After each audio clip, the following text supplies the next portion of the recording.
Hello everyone, my name is Gianni and today I'm going to show you how to create a countdown timer in DaVinci Resolve. So let's jump straight into DaVinci and let's see how to do that. Alright, first thing first, let's open the Effects tab, go to Titles and drag a text plus element on top of our clip. Then let's click the text plus element, go to the inspector and right click on the text area.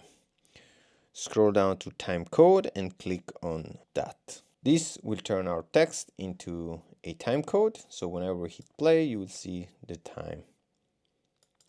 Perfect. Now, before we move on, let's customize our timer. So let's specify a font. For this example, I'll choose Impact, and I will increase the size of the timer to, let's say, 0 to 3.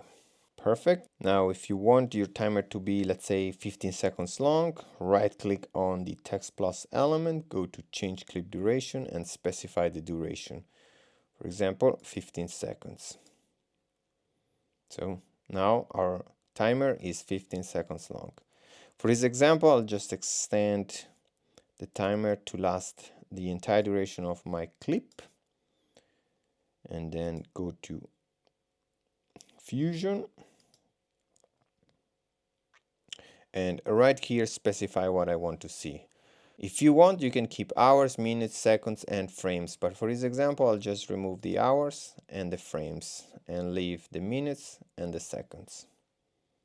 So right now, if we hit play, you'll see that our timer is starting to look very good. However, there is still a small issue. The two dots are moving left and right.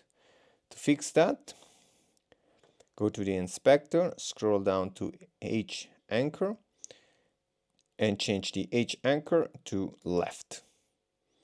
Then go to settings and reposition the timer to be in the middle.